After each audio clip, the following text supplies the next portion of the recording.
গল্পের শুরুতে দেখানো হয় টুইন ইলিয়াস এবং লুকাস, যারা সারাদিন খেলে তাদের লাক্সারি বাসায় গিয়ে দেখে তাদের মা সার্জারি শেষ করে বাসায় ফিরেছে। এরপর তাদের মা শুধু ইলিয়াসের জন্য খাবার দেয় এবং লুকাসকে ইগনোর করে। রাতে খেলার সময় ও ইগনোর করা হয় লুকাসকে।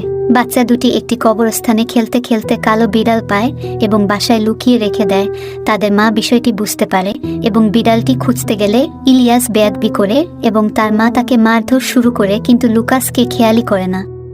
সেদিন রাতে দুইজনই মাকে নিয়ে একটি ভয়ঙ্কর বাজে স্বপ্ন দেখে। তারা সন্দেহ করে মহিলাটি তাদের মা নয় এবং রাতের বেলা মহিলাটার মুখে একটি পোকা ছেড়ে দেয়। ছেলে দুটি পরের দিন তাদের বিড়ালটিকে মৃত অবস্থায় খুঁজে পায়।